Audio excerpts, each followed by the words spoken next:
Grizzlies, and welcome back to another episode of Grizzly True Crime. My name is Gisela K. Happy Sunday to you if you are watching this live with us. If you're a replay watcher, thank you so much for tuning in as well. If you wouldn't mind, whether you're watching now or a replay watcher, please like the video, share, hashtag Idaho4, Idaho students, Idaho homicides, any of those work to categorize it correctly, and also hashtag Grizzly True Crime. I really appreciate you all being here, and I'm just going to go over some bits of news that have been floating around and addressing some things, like the fake audio, all of that. So we've got a lot to talk about. So I thought let's just do a little bit of it's a bit of a chilled Sunday vibe. Okay. Thank you for being here. As I say, to all the members, patrons, everyone that's new subscribers, I really, really appreciate it. And all the mods as well. I know this was again a bit short notice, but my word, there's so much news in every day that just piles up in this case. We've got to kind of keep a grip on it, right? Sticking to the facts. Okay, so before I get started, I just quickly want to put subscribers only mode on to avoid all those naughty bots. If you unsubscribe, please subscribe, and within 1 minute you can chat with us. Okay, thank you, Rob. All right, so the first thing, as always, that I do is let's look at what the Moscow Police Department has said recently in their update, because that's an important place to start. This is where the facts are at. This is what they're releasing, and then we can go over some of the other news. All right. So they say for immediate release, December 10th, 2022, Moscow homicide update. Thank you so much, Linda. I really appreciate that super sticker. Thank you so much. Okay.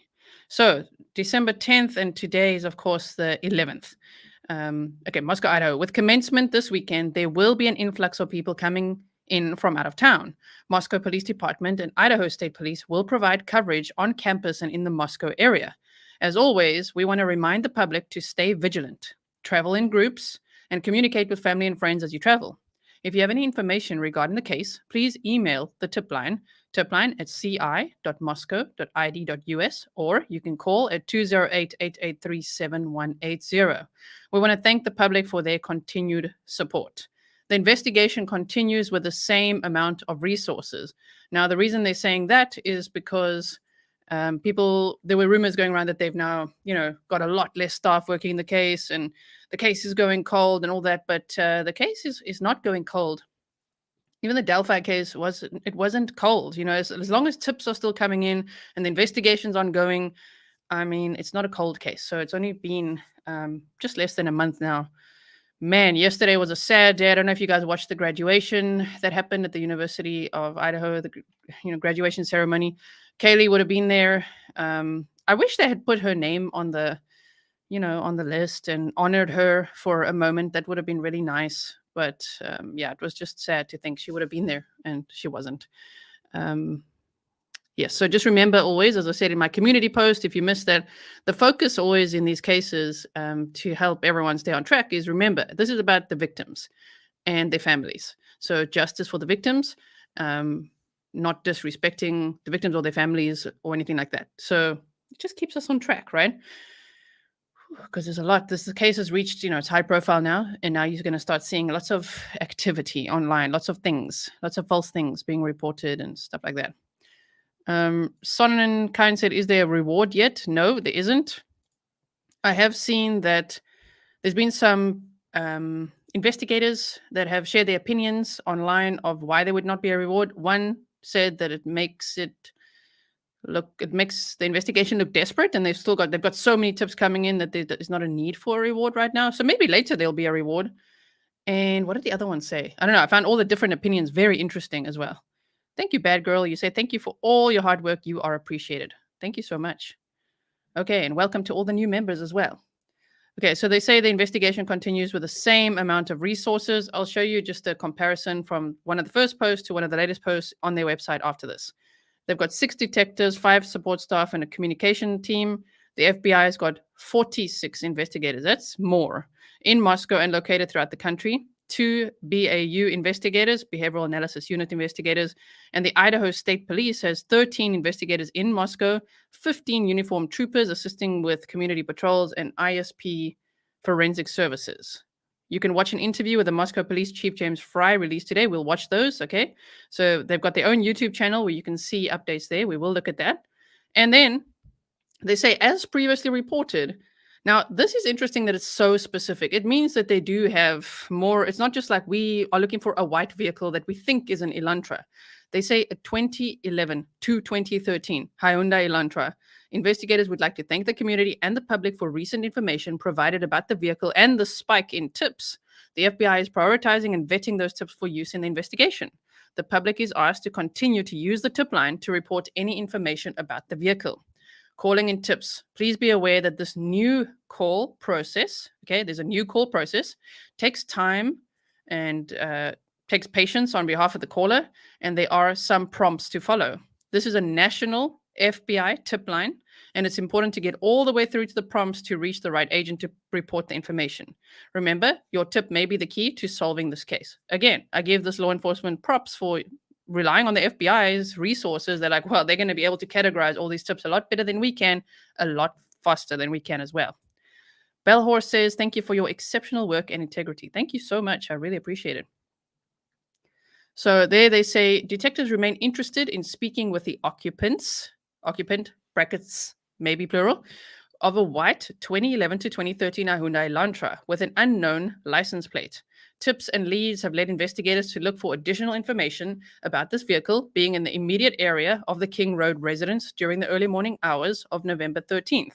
Investigators believe the occupants of this vehicle may have critical information to share regarding this case. So they're not saying they're the killers, because some people are joining those dots now too. They killed. No. They might have, I mean, we don't know. Are they suspects? Are they not? Not at this stage. They just want to speak to them for information, because they may have been, of course, as they say, in the immediate area of the King Road residence during the early morning hours of November 13th. If you know of or own a vehicle matching this description, or know of anyone who may have been driving this vehicle on the days preceding or the day of the murders, please forward that information to the tip line. There again, that's all in the description box for you as well. You can click the link fbi.gov/Moscow, Idaho. At this time, no suspect has been identified, and only vetted information that does not hinder the investigation will be released to the public. We encourage referencing official releases for accurate information and updated progress. All press releases and information related to this case are available at. Now, that is an important link to know about too, and to check as well, because they've got lots of information there. They've got a section there called rumor control, which is really good too. I really like that they're doing that. I haven't seen other police departments really do that. The rumor control thing. I mean, they must have before. I'm just like, wow, I'm impressed with how much information they're categorizing on their site. Thank you so much, Susan Brown Sommer. Thank you, everyone, for being here. I really appreciate it. And I am monitoring the chat. I'm just also focused here and powering through all this information we've got to work through. Thank you for also chatting and asking questions and everything as well. So here's everything there. You can see Chief James Fry here. And if we go to the website, the YouTube channel, sorry, Moscow Police PIO, we've looked at these together before, but I'm gonna start here. I don't know if you, so we've looked at this one. Okay, it's 1 minute 38. Let's look at this one quickly. First, start by explaining why this search for this white vehicle. I'm going to make it a little bit faster. I know you guys don't mind too much when I do that. You can slow it down on your end if you want. I like to listen to things on 1.25 or 1.5 in general. So I'm going to put it on 1.25. Lucy asks, what does unknown license plate mean?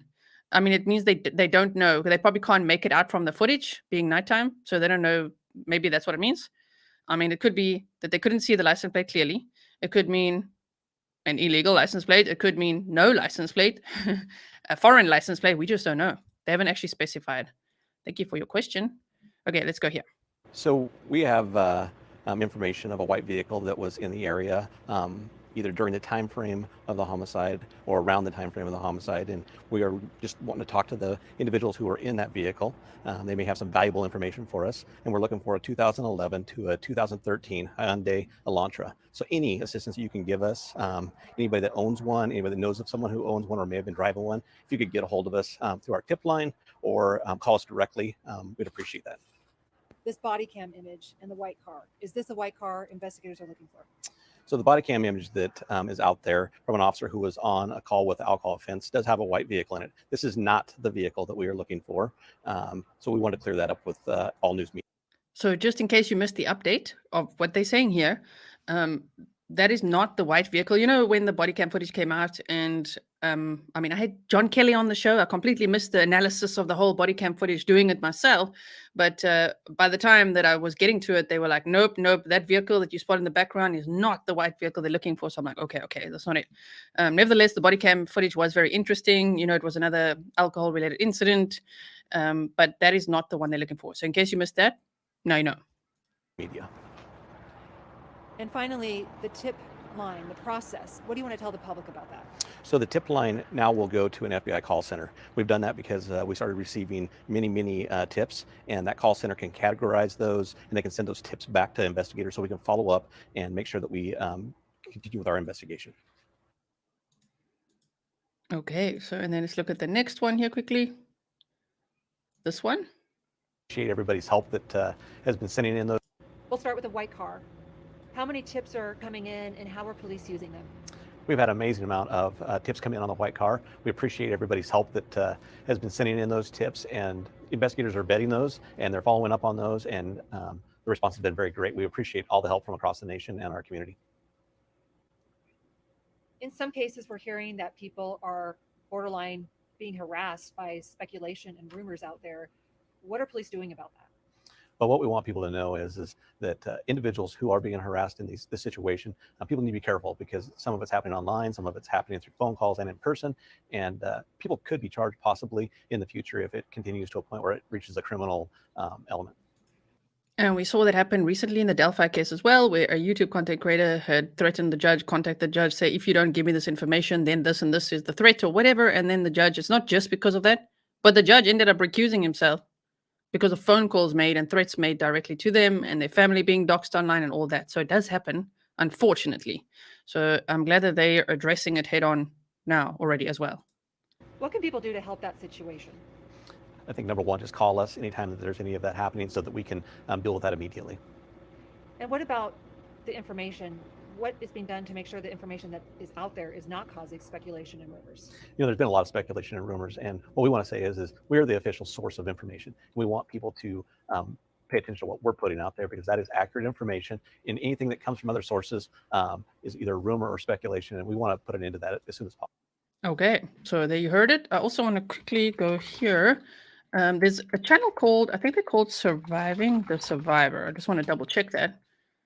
Surviving the Survivor. Yeah, that's what it's called. And they recently interviewed a crime professor, they say, on the Grizzly murders. And in it, the crime professor who works at the University of Idaho was actually saying that there's about that type of 2011 to 2013 Elantra, right, is not a common car in the area, as much as people are saying, well, it's such a common car. He said it's not common in the area. There might be 40 or so total in the area. So that was interesting to hear as well. If you haven't seen that, I will link it afterwards in the comments for you. All right, and let's quickly look at the last one here of the videos, which is this most recent one here. Tell us about the weekend. So many people in town. What's happening as far as public safety during this time? This is a very important weekend for the university. It's our commencement weekend, and we're going to have a lot of officers around. We're going to have a lot of Idaho State Police around. You'll see us both at the commencement as well as just around town providing safety. Where are we at in the investigation right now?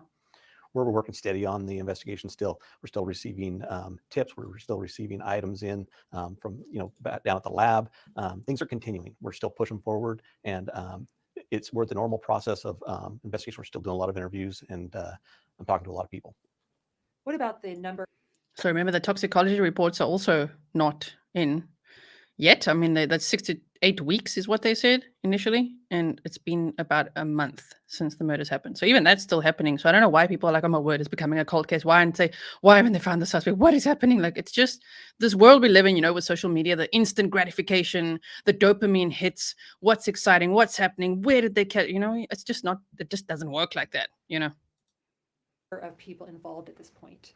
We still have the same amount of staff. Idaho State Patrol, our local Moscow Police Department, detectives, and FBI, not only here locally, but still across our nation, across our state. Okay, so there's that one as well. Let me quickly remove this, and I actually should keep it pinned, because I like to pin everything in the comments for you afterwards with timestamps. Okay, So again, if you're just rolling in now, thank you so much for being here. I see there's almost 3,000 Grizzlies here. I'm sure some of you are new to my channel. Thank you so much for subscribing, for being part of this wonderful community. I hope that you'll check out some of the previous cases that I've covered and, some of the playlists that I've made for you so that you get the vibe of this channel, And I really, really appreciate everyone that's here. Yeah. There's dopamine, then there's dopamine. Exactly. Oh, man. And thank you, everyone, for reminding people to like the video, to share the video. It really helps as well. Now, okay, wait, there's so much to address. So we'll get to that fakery in a moment. Let's first go here. Okay, so this is the little link that they share at the bottom of all those Facebook posts that takes you straight to the website, ci.moscow.id.us. King Road homicides is how they categorize it, right? This is a very useful source of information. So if you didn't know about this, now I do. I'll make sure to link it with a timestamp of this video. As you know, on all my videos, well, almost all, I started doing this about 2 months ago. I make sure to sit there after live stream, no matter how tired I am, and make sure I put chapters in for you, timestamps. So at 5 minutes, you can see this, and at 10 minutes, you can see that. And I put the link as well to the source for you, so it's really easy to find.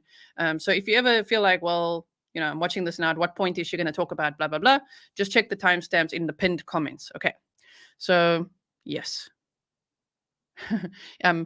Christoph, I think it's the same. I think, I was so angry yesterday. I was very angry yesterday. So anyway, moving right along. So here you can see all the different updates that they posted as well. You've got the link to the YouTube channel as well, the summary, assigned resources you can see there as well. Frequently asked questions. I mean, here they've got the rumor control section, additional investigation information. Did Kaylee have a stalker? Is the public in danger? Are there any suspects? Who is not believed to be involved? Who and what information can I trust? Who made the 911 call? These are all very good questions, and you could just click on this. Who is not believed to be involved? The 2 surviving roommates, bullet points. Oh my word, you guys, I love bullet points. I'm like, wow, they've got bullet points on their website now. Who is not believed to be involved? 2 surviving roommates. Male in the grub truck surveillance video. But there were a lot of males there, so it's amazing how they keep that very vague. I'm just going to say, because they're like the male in the white hoodie, but he also had a brown jacket, and there's other males with a white hoodie on. So it could really just be a vague statement. You know what I mean? I'm just saying. Private party driver who took Kaylee and Madison home on November 13th. Keep in mind also that Joe, the tan hat guy, said that when the car had pulled up and they were waiting for Kaylee and Maddie, that eventually a guy kind of hopped out and said, "Hurry up." Now, I don't know. I wonder if that would be someone that knows them. Is it a regular driver? They said it's a sorority designated driver, Could it have been Ethan? Could it? Maybe. I don't know. Could it be a friend? Interesting, but they don't believe they're involved. Diane says, thank you for your passion and integrity. Thank you, Diane, for recognizing it. I am very passionate about what I do. I do the best I possibly can, and I really appreciate that you see it like that. So yes, love this channel, love this community. You guys motivate me every day. I'm excited every day to wake up and be here with you, and let's look at what it's not about oh yeah, excited for the cases. I mean, this is grim, this is horrible, but the fact that we can go over this stuff together, and for those of you who send such really great informative emails, good sources and everything, I really, really appreciate it.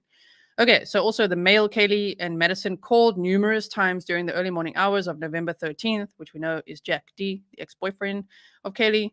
An individual at the residence when 911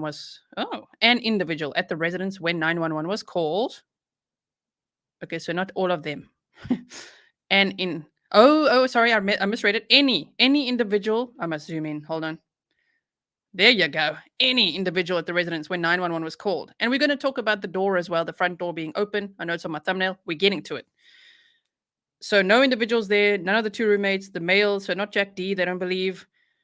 Private party driver, male, in the grub truck surveillance video. The individual on the lease who moved out of the residence before the school year started and was not present at the time of the incident, or the male or his friend who was thought to be a possible stalker and followed Kaylee into the parking lot of a local business in October of 2021. So they've even specified the date. Don't you just love the bullet points, the questions, the FAQs? I just love it. So there we have that. Okay, so no comment for now on that. We'll have to wait to see if that gets updated. I mean, they say they're doing so many interviews. The investigation is, of course, still continuing on. Wow. Okay, so what I wanted to show you was, I think it's this one would be, This one is from 11. So the 18th of November, 4 detectives, 24 patrol officers, 5 support staff, 22 FBI investigators in Moscow, 20 assigned agents, 2 BAUs, right? Idaho State Police, 20 investigators, a PIO, ISP Forensic Services, and 15 uniformed troopers. So try, take a little snapshot in your mind of that. And then if we go to the latest one, Moscow PD, 6 detectives, 5 support staff, communications team. Look at the FBI, 46 investigators. You see, if you compare them like this, the FBI says 22 in Moscow and 20 elsewhere, and 2 BAUs. Okay, so that's 42, 44. But here they say 46 in Moscow and located. Okay. And 2 BAUs as well. So they're saying it's the same. It's still the same amount. It's not like the case is slowing down or anything. But anyway, if you want to compare like this, you can just go to all these links. You can see all the updates right over here. It's really useful. I could spend all day looking at all this and analyzing. Let's quickly go to the rumor control section. Thank you so much, Daniel. This case, I had to come back to the Grizzly channel for the best updates. Thank you so much for being here. Okay, so rumor control. Look at their rumor control section. It's so good. There's been extensive media interest regarding an incident at Taylor Avenue and Bandfield on November 13th at 3:01 a.m. This incident was an alcohol offense, which was addressed by the on-scene officer. This call is not related to the murder investigations. For further details regarding this incident, you can go to the public records request, and there's a reference number you can use to submit that request.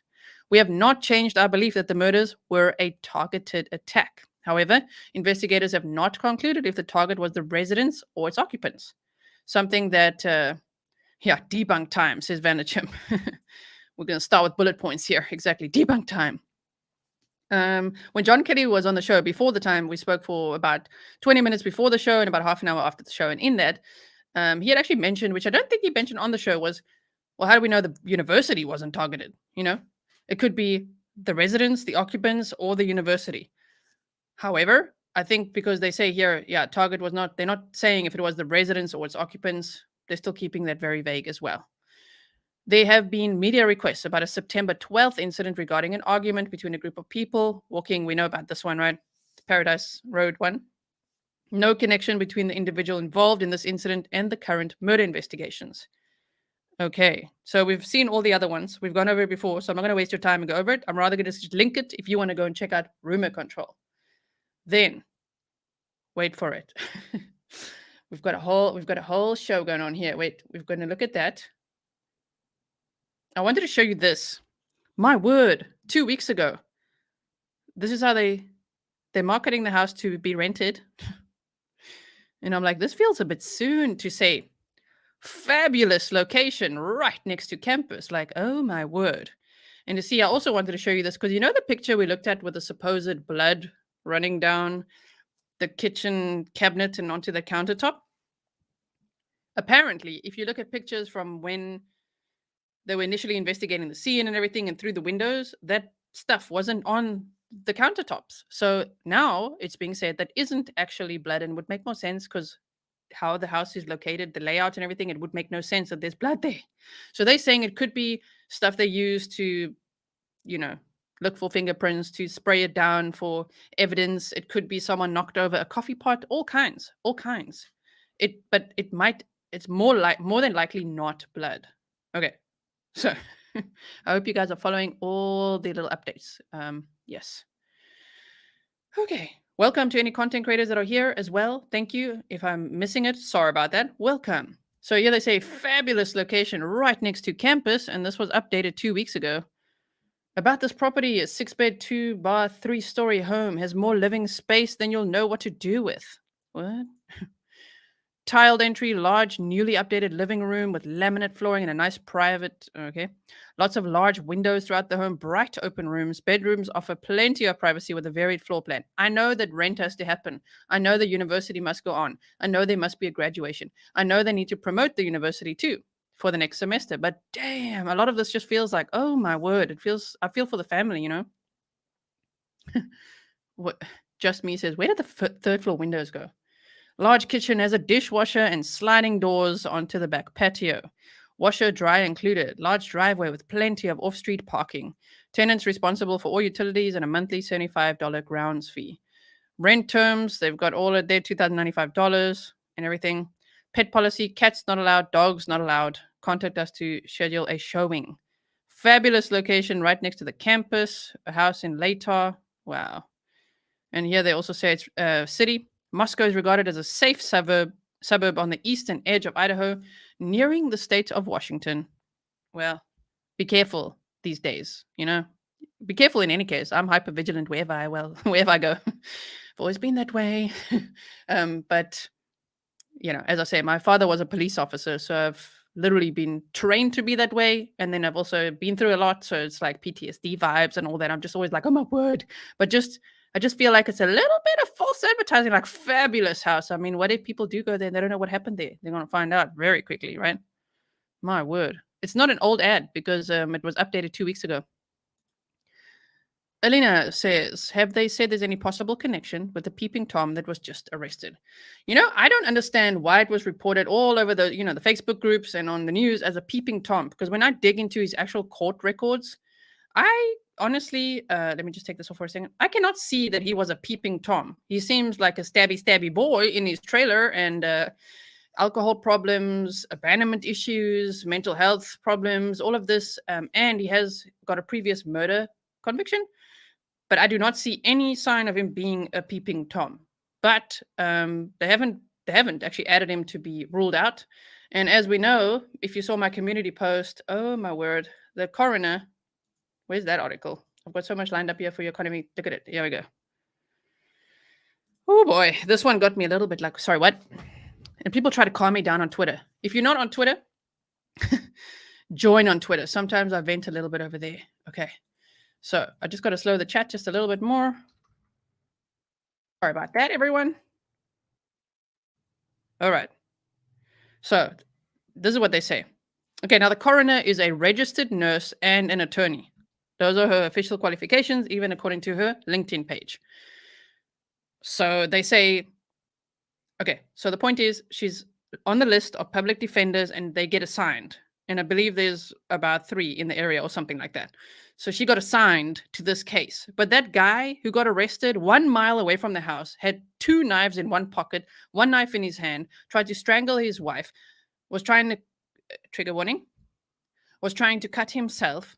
Okay, that guy, he sounds like a huge red flag, just to at least clear or eliminate or investigate. But in the meantime, the coroner, in this case, has now been assigned as the defense attorney for him.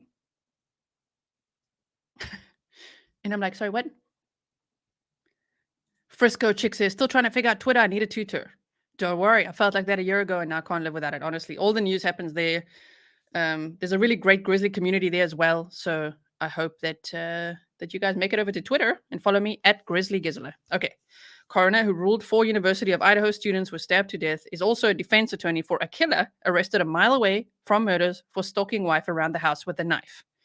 My word. The Idaho coroner who ruled that 4 University of Idaho students were stabbed to death in their sleep is also the defense attorney for a convicted killer who was arrested earlier this past week, just a mile away from the scene of the quadruple homicide. James Curtis Leonard, 39, of Moscow, Idaho, allegedly beat his wife and stalked her around the house with a knife late Tuesday, then slashed himself with a knife, according to court documents obtained by Fox News. We went over that together the other day. Leonard was arrested following the incident on Palouse River Drive, just 1 mile from where the 4 students were murdered on November 13th. As we know, he also worked for a decking company. He's previously worked for like carpets, roofs, decks. So we just don't know. Also, did he do any work at the house? We don't know that. Could have. Could he be connected? We don't know yet. Even if maybe it's not likely, but I'm like, damn, he needs to just at least be cleared officially. He's not on that list that I see. Police say his arrest was not related to the killings and have shaken the small Idaho. Okay, so police say it was not related to the killing that have shaken the small Idaho town of Moscow. Added to the list, added to the bullet points. Court documents revealed that he had previously pleaded guilty to a fatal shooting in 2007. Following his arrest this week, it's been confirmed that Latah County Coroner Kathy Maybert and her office, Maybert Law, will represent Leonard. Let's see. Katie, G was letting it fly on Twitter yesterday. I really was. This really pissed me off. And then just because I'm like, why? It's just really not a good look right now, number one. It doesn't build trust with the public. It doesn't feel right. It's like, why? You're the coroner in this case. How can you be the defense of a killer in that case? It just feels weird. I'm very like organized and, organizing things, categorizing things. I'm like, no, that's just weird. Oh, man. Yep. Well, she is. Moofy, cool name, said, how is the coroner also a lawyer who works in criminal defense? She does.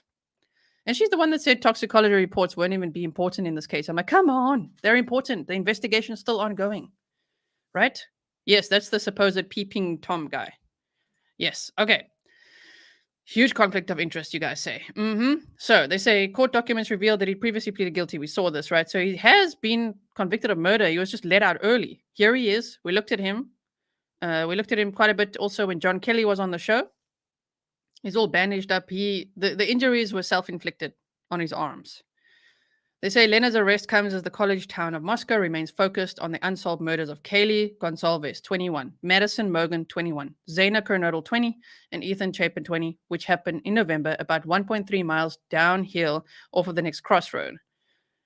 In the latest update, unharmed, a local chef. Now, okay. This is the actual article. There is a content creator who literally took this and fiddled with it to make the article say what he wants to say, to then pair it with his own fake audio, which is a pattern. He's done this in other cases before. And then release the most disturbing audio, which also makes no sense. If someone's going to be stabbed, they're not going to say, no, leave me alone. That's just ridiculous. But you know how many people bought that? Do you know how pissed off I was with some people in my community who emailed me that? And I'm sorry if it was one of you, if you're here right now, but just please, we got to think. Okay, it makes no sense. So this is the original. This is where it came. This is how it starts, right? There is a neighbor called unharmed, a local chef who lives near the off-campus house. And he told the Idaho Statesman that he got home around 1:30 a.m.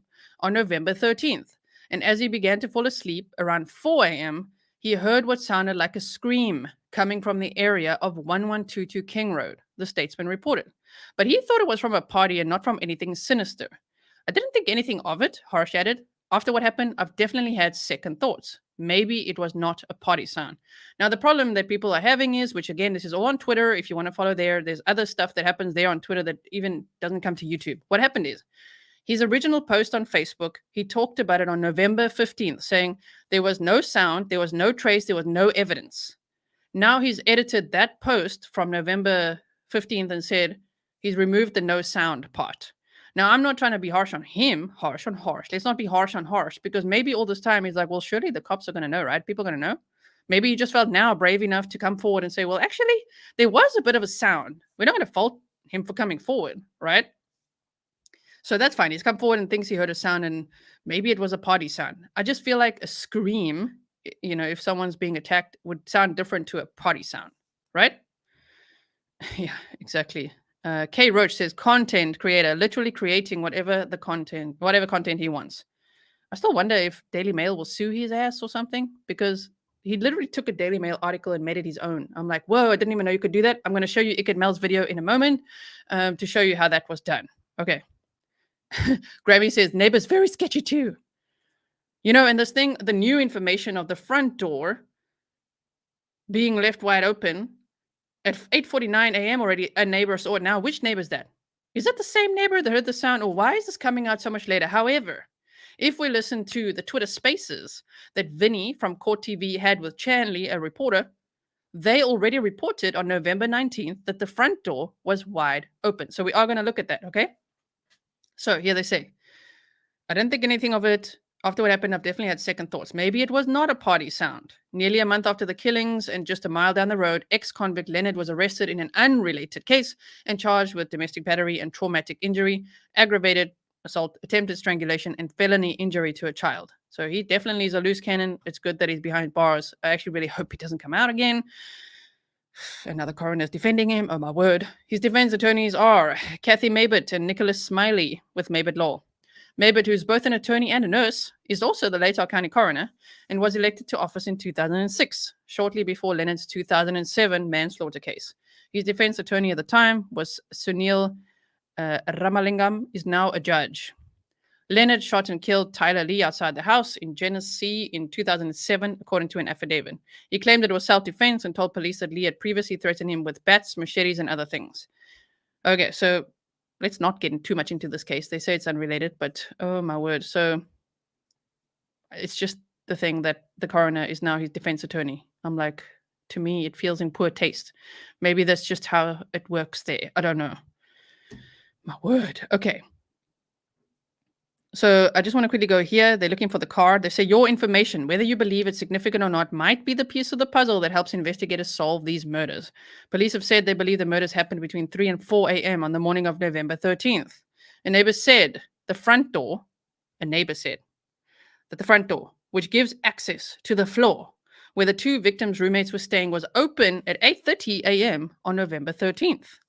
But speaking to the Daily Mail this week at the city's Christmas parade, Police Chief James Fry said the report in which a neighbor noticed the door was wide open was news to him. Interesting. Okay, now I'm going to show you two things related to that.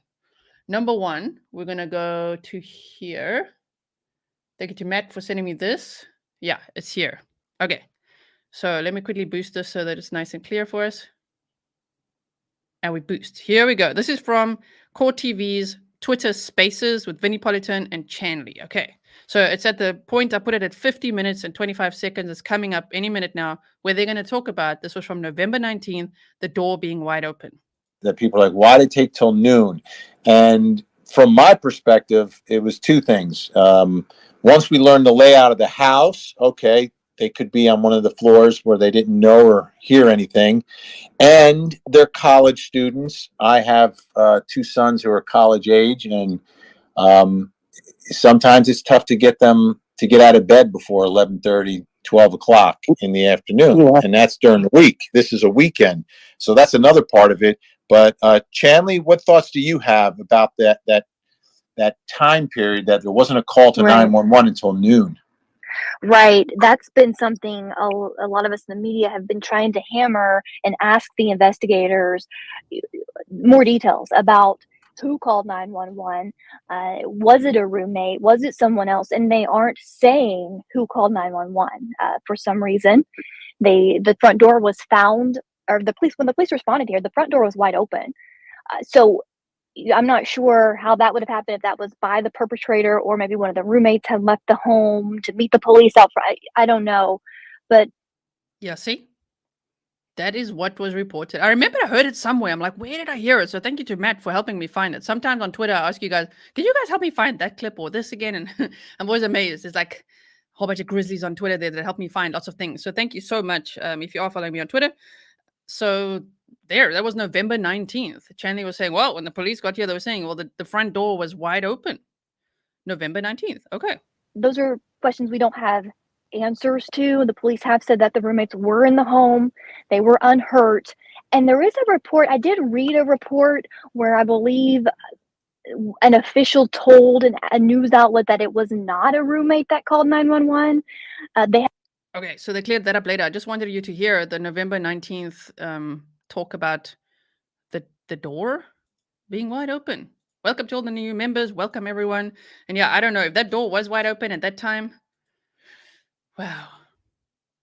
Very interesting. It just adds more things that are like, sorry, what now? Okay, I just quickly want to close this. And I want to play this one. Okay, this is from a message on Twitter. This is from I think this was from the first press conference, but here they talk about the door. There's no sign of forced entry, but was the door, did it seem like any of the entries were left unlocked by any means? I'll answer the last part there just because it's at the front end of my mind.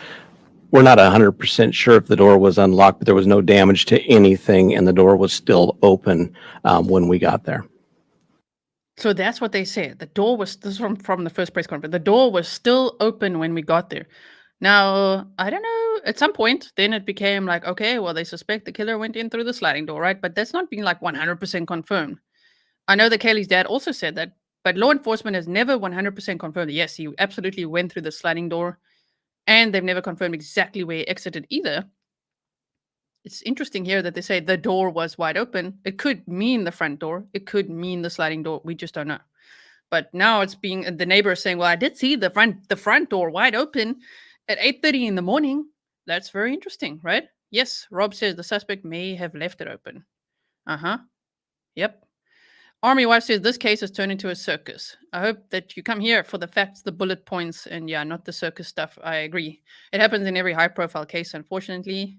I've been on YouTube for about 18 months now, and yeah, I've seen it a few times. Yes.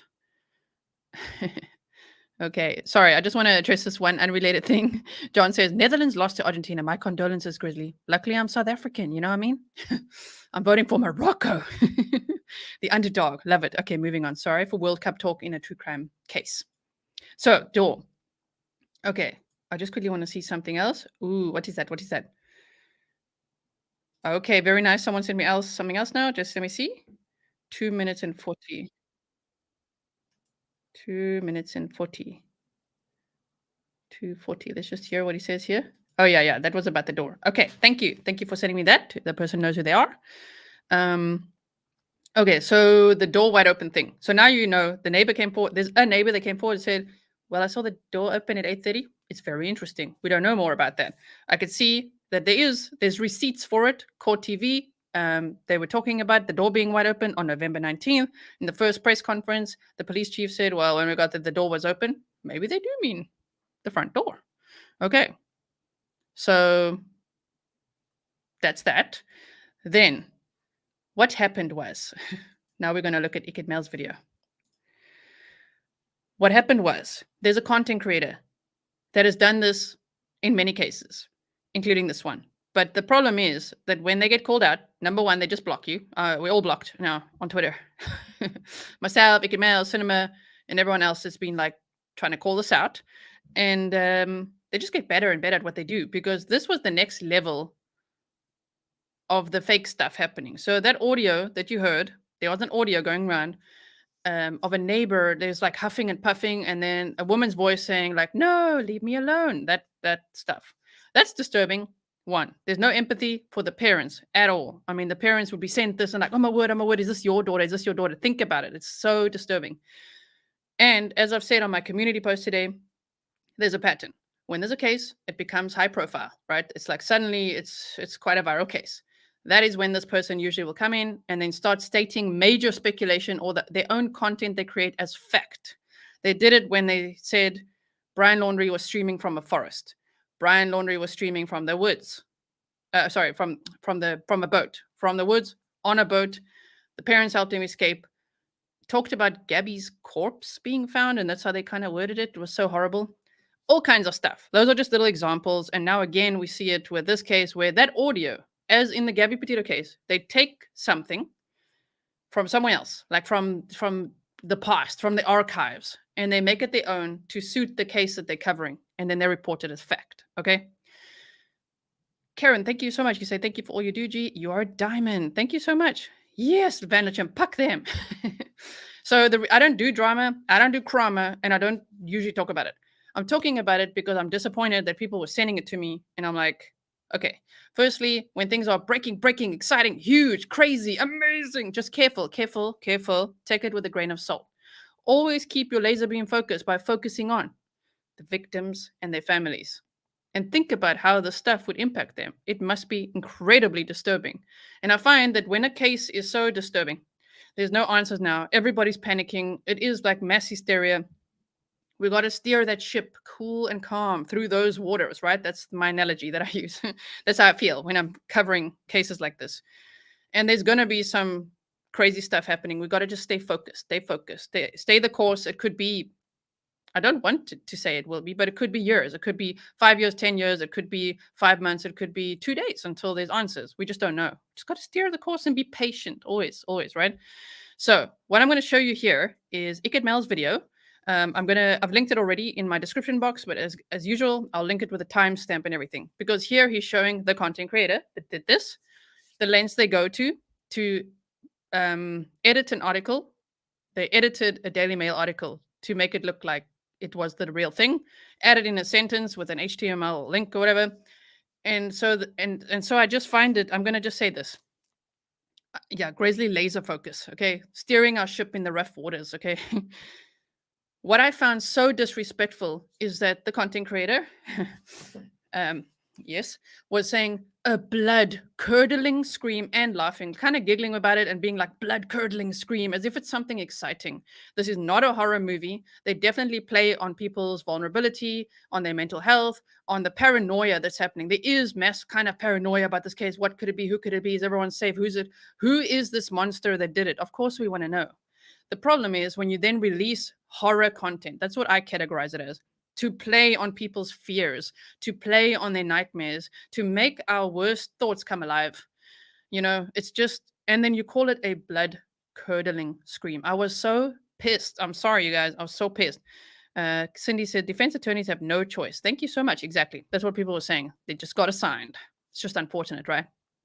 Okay. So check out, when I saw it, and a few people sent it to me, I was pissed. And I'm like, why are you sending this to me? Here we go again. Because I've been through this with many cases before.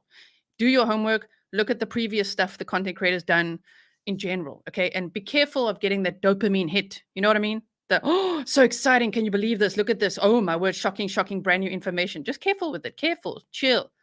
True crime is normally the actual answer is going to be a lot more boring than what's out there in the tabloids and, being reported all along the way. Okay. So, look at what Iked did, because I had a Anne hunch. If you know, when I'm saying Anne hunch. Okay, we've done that before. Patrons, members, I had an hunch that it was fake. Okay, but man, Iked and his team went deep to prove it, and it was brilliant. So just check this out. Shout out to Iked. I've linked his channel in the description box. I'll link it the timestamp as well. Seems to have some sort of modification on there where it's either, I think it's either audio filtered to make it sound like it's outside, or he's playing this on another device outside or somewhere, and it's actually him just breathing on the phone.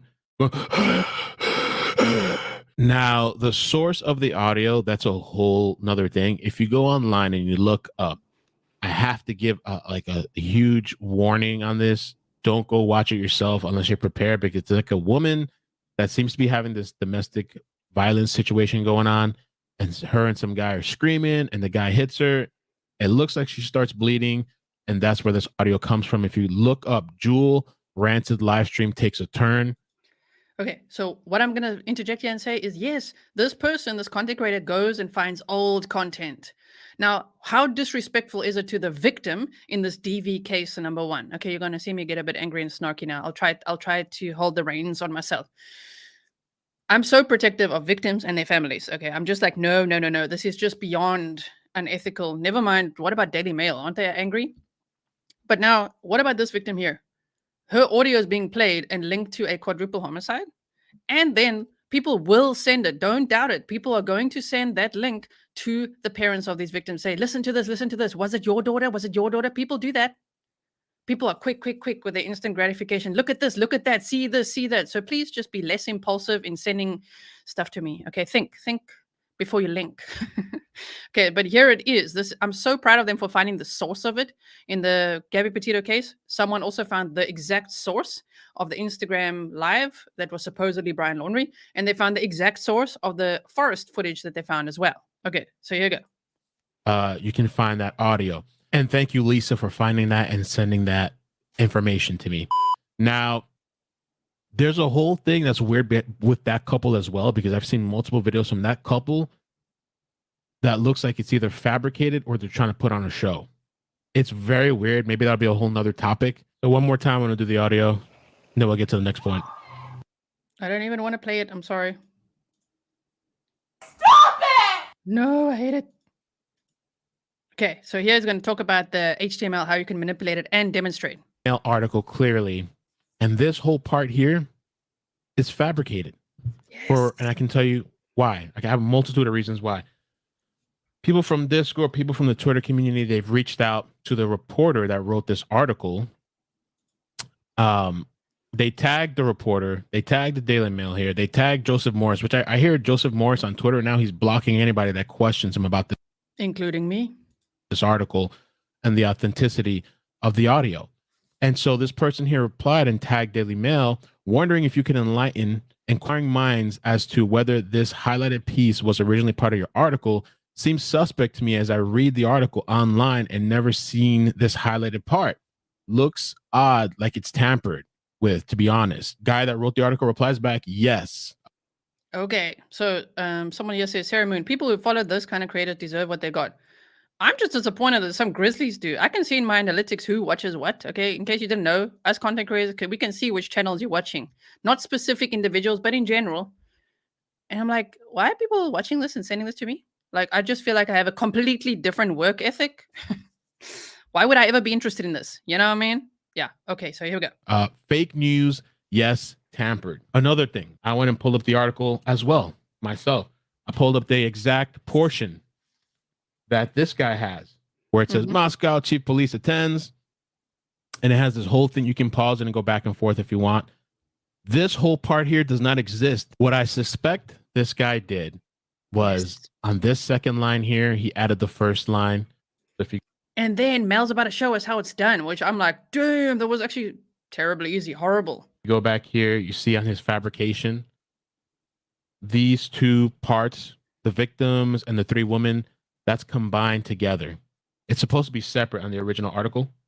He combines them together in the second line, and then he replaces the first line with the fake information that he wanted to put in. Sorry, I'm just speeding it up quickly. We've got lots to still cover. So I'm going to show you what this guy did. I've seen this many times online. I watch these YouTubers that expose scammers, and what these scammers will do is they'll edit the HTML on a website on the person's computer. In 2 minutes, right after this, we're going to move on to another topic, okay? So for those, if someone said, yeah, I'll be back constant, don't worry, just stay with us. So you're not actually changing what the website says. You're only changing it on your end locally through the web browser. So let me show you. So you click here, right? I'm going to modify the second line here, and I'm going to add the first line like this guy did, right? You go to right click, inspect, and then on the line that's highlighted, you right click and you hit edit as HTML. And here you have the line, the text line of what this guy, what the article says. And so I'm going to add the first line like this person did, Joseph. Okay. Come here, add in the line, put a little space. And let's see. Now look what it says. Okay. The first line added to the second line. Now here, I'm going to inspect this one and modify this, right? Joseph Morris, combine the first and second line. Then you go back under HTML, inspect, edit, and you can put in whatever you want. Joseph Morris makes up audio. So he's showing us how it's actually possible to make it look like that on his end, right? Thank you, Karen. You say, imagine how the families felt if they heard this. I just can't imagine. I hope they didn't, but I know people would have sent it to them, unfortunately. For clicks and views on for deceased victims. Change it. Boom. I put it. I messed up there. I put it T, but you get what I'm saying. First and second line combined. You modify the first line and you add in whatever you want, and then you do this little audio crap. Make a well, he didn't. I don't even think that guy got as many views as he thought he was going to get. I'm going to show you what this guy did with the Brian Laundrie thing too. I don't want to waste my entire Saturday making a video. Right. Okay. So go check this video out if you want the full thing. I've also linked Cinema Shogun, also called him out, and he's got more receipts, more things that he also remembered. Cinema Shogun and I started on YouTube around the same time, and we went through the same thing with that channel. And also, Ikadmel linked one of my Blast from the Past videos as well, which was this one here. I was like, damn, who's that? Look at me debunking things here. I was debunking a Joseph Morris video there as well. I'm like, no, man, look at it. It was taken down because it was reported as a fake account. Facebook allegedly investigated this and took... I'm so soft-spoken here, you guys. I'll make sure to link this as well. It's also on my community post if you do want to check out A Blast from the Past. That video made me laugh. I was like, what is going on here? That's me. Okay, so you've seen the Ikadmel one as well. We've looked at that. Just hold on 1 second. Oh, yeah. I wanted to show you. Wait, there's still a few things. Stand by. Oh, here they say, police chief didn't know the door where University of Idaho students were killed was open. But they said it in the beginning, so I don't know if they didn't know that the front door was open that early. Maybe that's what they mean, right? Okay, so sorry. Let's just address what you guys are saying. You're saying, I remember that. Yeah, that person literally has no, it looks to me, it appears that they have no capacity for empathy whatsoever. They should stick to like entertainment news and definitely not true crime at all. Okay, Caroline says, I'm glad to see hoax detectors work thanks to the people who chase this stuff down. I know, right? My word. Yes, it's terrible. So just so you know, okay, because some of you might be new to true crime or new in the just looking at things and you're like, cool, look at this guy. No, careful now. Mama Free, thanks for all you do, Grizzly. Please smash that like button, 1.3K likes and 4. Oh my word, I didn't even see how many people are here. Welcome, everyone, if you're just joining now.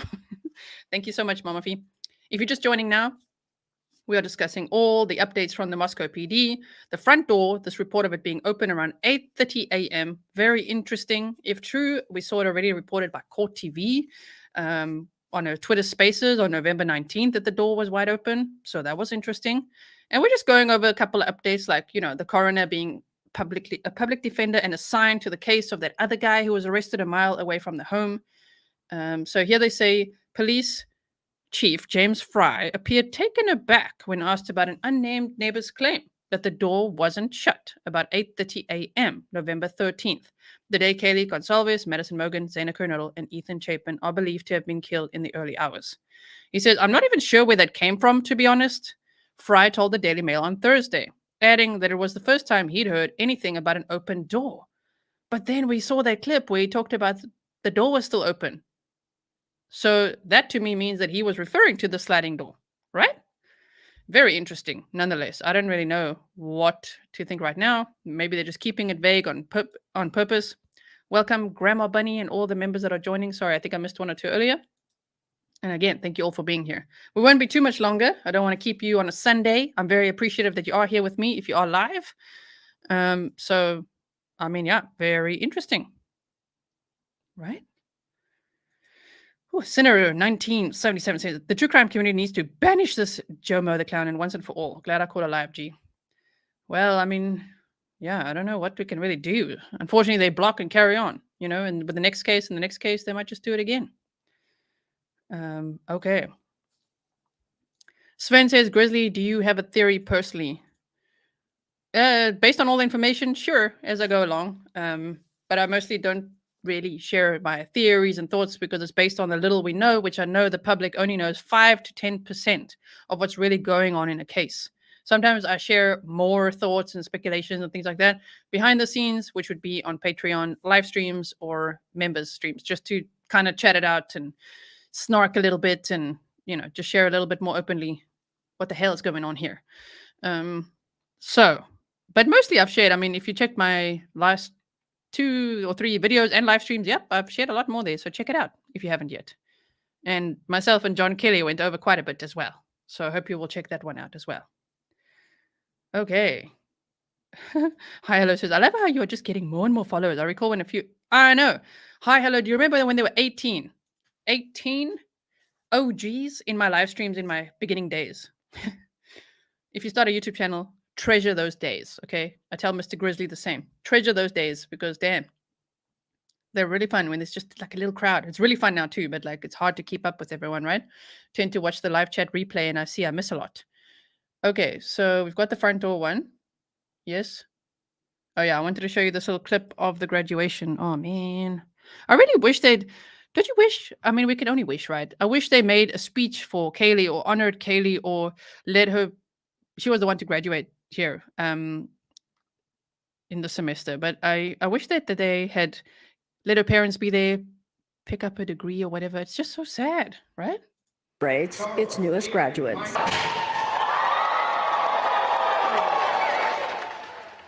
They say a moment of silence was had there. That's what they said. It was just sad to see that, Let me just close that, and I want to find this one other thing. Where the hell is it? Yeah. Is it this one?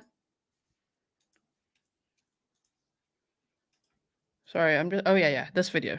Here's another one that I wanted to show you about the front door. Exactly where these victims were the night this all went down in that house behind me just off of campus, which is a private rental. Now, today, this is the most that we've seen of investigators at the home in quite a few days. They've gone inside, including the police chief himself, back into that crime scene to try and gather belongings of these victims. This is because they had been talking to the families about some of the things they wanted from these girls. and they want those things from the house. So the police said, we'll go in, we'll get the list of the stuff you want, and we'll give it to you at a later date. So that's what we've been seeing out here, as you can see in some of those pictures. This is a step in the grieving process and also another step forward in the investigation, but the crime scene is still sealed. The police chief says they're doing everything they can to find the killer. It's part of what we do, and we need to do that for the family. We need to go in and pack up stuff and get it, and we'll take it to a secure place so they can come and get that stuff. And is it easy? No, but they need that, and it's our job to do that for them, and it's our job to help with their closure, hopefully. You know, there's some people that criticize Police Chief James Fry for being emotional. I don't understand that, because would you prefer him not to be? Like those other friggin' egotistical guys that are like, no, this is definitely, we got this. I don't know. There's just, I've seen the alternate. I would much rather have a police chief who's in touch with these feelings and who is emotional about the case. Not, I don't understand why people are criticizing him. I don't know how you guys feel. Maybe you think like me, if you're part of this community and you've been here for a while. Right? Shame. It's been nearly a month since Kaylee Goncalves, Maddie Mogen, Xana Kernodle, and Ethan Chapin were murdered in that off-campus rental home in Moscow, Idaho. Police are focused, John, on finishing their timeline on the night of the murders, and I just learned a short time ago about some of the whereabouts of the victims that night. Investigators had said just in the past 48 hours they were still trying to figure out what happened during an almost 5-hour gap between the time Kernodle and Chapin were seen at a frat party nearby and the time they got home. But investigators have now told me that they believe those two were at the Sigma Chi fraternity party the entire time. That's interesting. I mean, now the police are telling, apparently, this is Fox News. I mean, I don't know. Sometimes they say things that I'm like, not sure of. Is it true or not? I don't know. With mainstream media, I'm not sure. But wow, okay, police saying, well, they believe they were there the entire night. That's interesting. Of course, we also know about the ball, that Betty's ball that we looked at before in the timeline. If you missed that, go check out some of my previous live streams and videos. So I don't know. Barbara Beard says, if coroner's client gets charged, found guilty, grounds for appeal could be conflict of interest regardless of local policy. Thank you so much. Thank you to all there's a lot of experts in the chat as well these days, former lawyers, forensic investigators, profilers, and everything. So I really, really appreciate it when you share your knowledge as well. If you want to email me, it's grizzlytruecrime@gmail.com. Okay. Police have questioned dozens of people, including members of that frat, just trying to figure out some clues in this case, but no arrest yet. Yes. Just because someone's been cleared right now, does that mean they might be re-interviewed? Many hours have gone into that, and several investigators and the investigative team have all looked at the information that comes in, and they've verified that those people can be cleared. So what I want to assure them is we're doing everything we can, and we're taking our time to do it right. And doing everything they can, including talking to neighbors. I talked to some neighbors who live nearby here too, John, a few hours ago. They told me something that was pretty interesting. We've been talking about that backsliding door so much, but the front door, I'm told by a neighbor who walked by that morning, who was coming back to his apartment, was wide open around 8:39 a.m. He told me that he gave that information to investigators, but we hadn't heard too much about that front door. And around 8:39 a.m. would have been a pretty good amount of time before police ever got the call that those students were dead inside. Right? Oh my word. Okay, so that was one of the clips I was looking for earlier.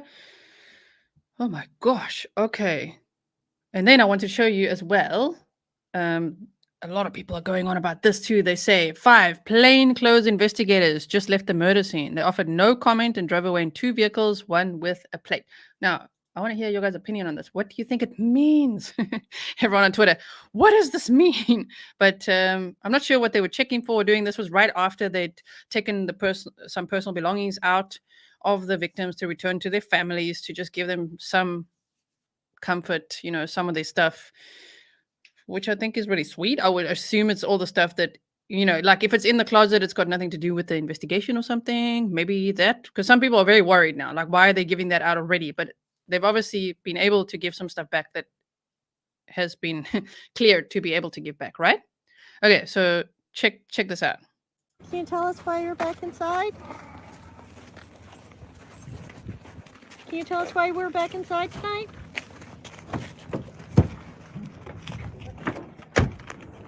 Is there anything you can tell us? That poor door.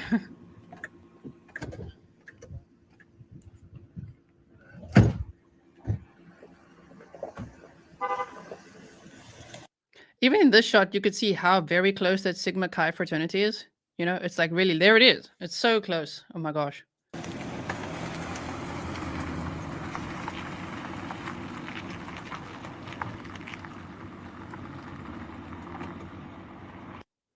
I wondered myself as well. Was it Jeremy? Was he out? Actually, he said he didn't walk his dog that morning. I remember that from watching Analysis of a Crime with CD. It was actually CD that sent me that clip of the police chief, James Fry, saying, well, the door was still open. So thank you to him for that as well. I don't think he was out with it, Jeremy. I don't think he was out with a dog that day. So yeah, he's not. Jeremy has said, I don't know if you guys caught that on News Nation. Ashley Banfield interviewed him, and at the end he said, "Can I say something?" And she said, "Yep." And then he said, "I will not be doing any more interviews. I will not be, because he's being harassed so much online." So okay, let's just quickly look at some of Brian Enton's updates. Of course, he's been there, boots on the ground. Police say the alcohol incident is unrelated. The car is not the car that they're looking for, but the body camera footage has gotten attention because it does show that the officers were within the vicinity of the house around the time the murders happened. And then there's also this clip where Brian Enton says, "This is what it looks like driving up to the house where the murders happened in Moscow, Idaho. King Road is a dead-end street, but there are a lot of houses or apartments around and student foot traffic." Okay. Yeah, you guys say you think it's FBI. I was also thinking it's FBI. They say, oh, U.S. Marshals. Interesting. And what do you think they are there for? Cynthia says private investigators. I wonder if Katie's father's paying. Oh, maybe. I don't know. I think it would be FBI or U.S. Marshals, as you guys say. Interesting. And she says, I would say FBI, but it looks like a minivan. And that poor back door wasn't working very well, huh? Marco says nobody knows who the landlord is yet. Nope, and that is still interesting. It's not like the landlord has been cleared either. It's not like he's a suspect. He's not mentioned as a suspect. He's not cleared or anything. It's just like, where is he? Where's the landlord? He or she? Yeah. Lisa said they totally ignored that chick. Lol. Yeah, and they don't want to show their faces. There's actually footage of them inside the house too. And they've got they know they're very well trained. That's why I think they are professionals, like, you know, FBI agents, US Marshals, whatever. They're looking down the whole time, even knowing that, of course, cameras are going to be outside those windows filming them, and they didn't show their faces at all. Yep. Janet says, instructed not to talk to the press. Okay, so let's look at this clip. Brian Enton driving there up to the house. So we're on Taylor Avenue right now. This is sort of a somewhat busy road between the Sigma Chi fraternity and where the murder house happened. There's a lot of apartment buildings, houses, a lot of kids going to and from. And then you turn onto this road here, which is King Road. This is actually the road that the house is on. I want to show you because it's dark out, so it's good perspective. But there's houses all over the place, both sides of the street here. Lights on, you see students coming and going all the time, walking around. Not a quiet place by any means, even at night. A lot of snow, dark in some areas, but a lot of traffic. I turn here, we're gonna get close to the murder house up here on the right, but you can see houses on both sides of the street again. There's media out here now, but again, normally the neighbors tell me there's a lot of people walking around, not necessarily a lot of cars. You look to the right here, this is the house where the murders happened. Big driveway in front, room for a lot of cars. I'm going to kind of get a little speed here because it's very snowy and icy. People have to go fast to get up the road. But right when you come around the corner here next to the house where the murders happened, there's a big apartment building on the left with at least 20 or 30 units. So again, a lot of people coming and going. Remind you, house where the murder happened is on the right here. And then we come up, I find this very, very interesting. This is a big parking lot, literally right behind the house where the murders happened. This would be a place where, look, I got stuck here. I was telling you, the snow, it's hard to get up these. In this video, all right, I'm stuck. I'm gonna stop for a minute though. Parking lot, this is a place where someone could have stopped to come and go from the back of the house. A little bit wooded here. behind the parking lot, but right on the top of that hill. It's not like a forest or anything. There's more houses up there. So this isn't like an area where there'd be a ton of places to hide. Again, a lot of foot traffic, a lot of apartments, a lot of houses. This is how you would have gotten in or out in a car. I'm going to show you at the end. So we're on. Good to see you, right? My word. You can see it's quite eerie to see at night like that. So there's that. Then there's just a few more things. Just a couple more things. Hold on. I just want to quickly check this. One of the things I wanted to quickly show you that I'm going to link as well is this interview right here. I'm just talking about it so I don't forget to pin it as well. Surviving the Survivor, University of Idaho crime professor on Grizzly murder. So check this out as well. It's very interesting to hear from him as well. And then if you haven't yet seen Crime Circus, I like his work. He's very thorough. There's lots of, facts only. And if he speculates, he says he's speculating, right? So here he says Jack Showalter, guilty, Moscow, Idaho, all rumors addressed, an investigative series. So check that out as well. I'll make sure to link that too. This episode was very interesting as well. And what I wanted to show you was this University of Idaho page on YouTube. And I was going off a little bit about this on Twitter because, man, I know that they have to promote the university, okay? I know it, but this just felt so tone deaf, man. Like, damn. Let me know what you think. Am I wrong? I mean, I'm just like, when it's like a fabulous house found right near campus, and then now the promo video for the University of Idaho comes out. So there's a bit of music in the beginning, and I'm going to play it from here. Research University, the University of Idaho, consistently ranked as #1 best value public university in the West by U.S. News and World Report. Might have to make it faster. I don't know. This music could get me in trouble here. Music is such a thing with copyright on YouTube. I mean, if you even play a second or 3 seconds of, let's say, Linkin Park, it's like, oh, strike that. So I just want to show you this. And home of the Vandals. Like their brave and bold mascot, students and faculty test the limits and explore every possibility. The main campus in Moscow is nestled in the rolling hills of the Palouse, but the University of Idaho is a statewide system surrounded by outdoor recreation in every direction. Rafting, skiing. What? I just think the timing of it, you know what I mean? I know they need students for the next semester and all that, but still not very safe. Everybody needs to stay safe, stay vigilant. 4 people were brutally murdered in an off-campus college home. I know it's off-campus, but it's also just a walk away from the sororities, the fraternities. And I'm like, man, just, I just saw this and I'm like, come on. Did you watch it? Did you guys see it from my community post? Wow. Okay, Sierra Treasure, I don't know what's going on in the chat, but Hannah Clear, she died of an overdose. Her dad has confirmed it. Her dad has asked for privacy in this matter. Hannah Clear is not, there's no foul play involved in that case, if you guys are talking about that. Yes, Crime Circus is the channel I was talking about earlier. He did a whole episode on Jack Showalter. Earlier, I told you guys about an episode he did on Jack DeCour. It was very interesting, but he's made it private for now because people were going off on him about it. So he said for legal purposes, he took it down. But it was a very good video. I'm glad I got to see it. That was really good. Okay. So do you want me to link? I'll link this. It's just like, wow, if they even, this guy. We'll hear stories from students whose passion for this university is absolutely contagious. Welcome to the University of Idaho. This is the College Tour. Oh man, it's college tour time. Like what? It's like, so they make it so exciting, it's, I don't know. I just feel weird about it, okay? Maybe I'm oversensitive. I'm very protective, as I say, of the victims and their families. I know that life goes on. I know that there's going to be new students enrolling. There's even going to be people renting the house. Ooh, that makes me like, wow, really? Wow, already now? Fabulous house, right? It's just scary to me. And I just don't want the families to feel like, oh, well, life goes on. Never mind. No, their lives matter. There must be justice for them. I know it's a process, but this just felt a bit tone deaf, What do you guys think?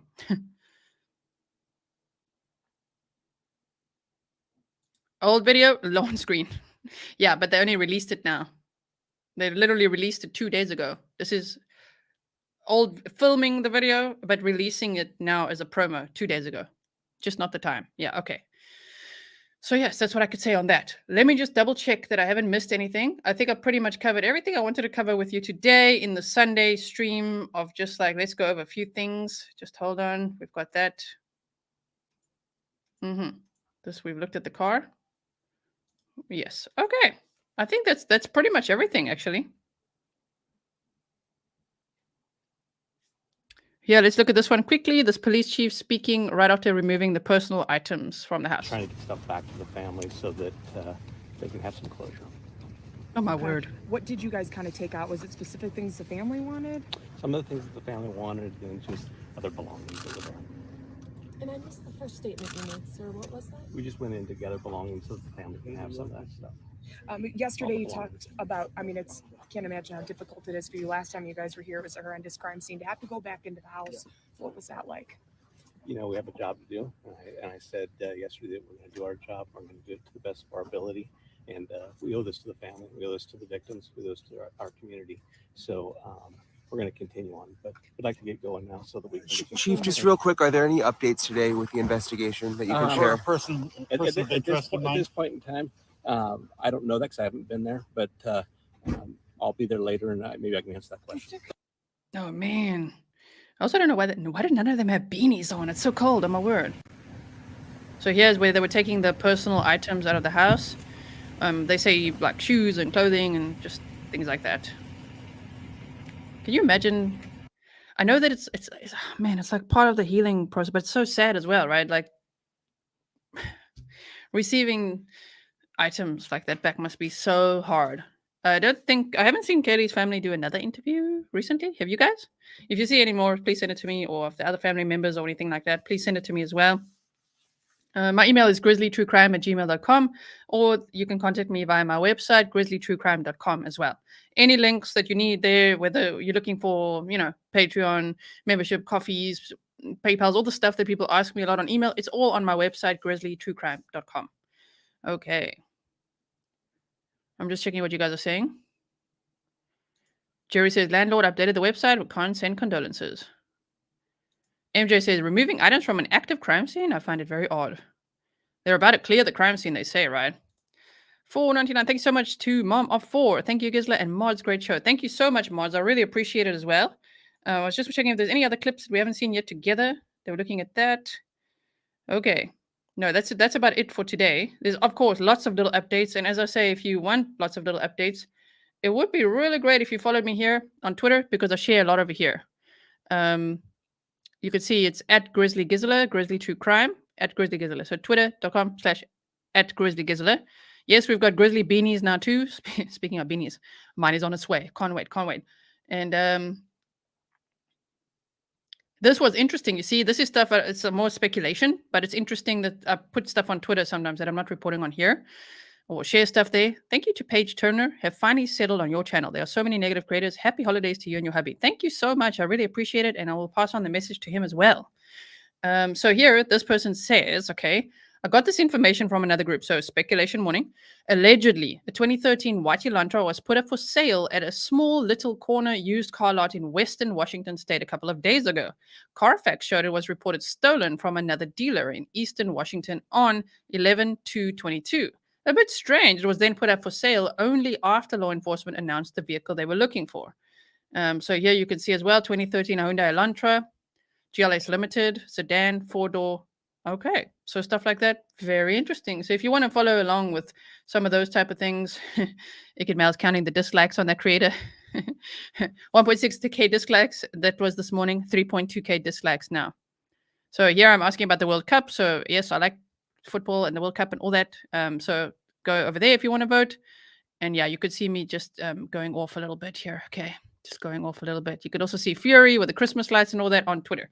So, and yeah, this case, the Jasmine Pace case, I covered that a bit. There's some updates, but I'm just still processing some of it. It's very, very hard. And this is the episode I was talking about as well here today. So if you saw this on December 10th yesterday, you would have already checked it out. Surviving the Survivor. Okay.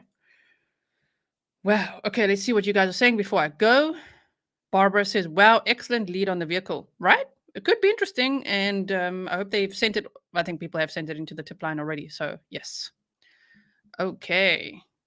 Thank you, Peter Pronzo, Harlem Raiders. Well done, Grizzly. Thank you. Enjoy a safe Sunday. Thank you. I hope you guys enjoy a safe Sunday too. I hope you stay warm. Tahiti, Arizona says, thanks, G, for a great informative show. Gina says, this case needs to keep trending. Well, just keep the pressure on, right? Could be a while, though, as I say, with true crime cases. Yeah, it takes time, huh?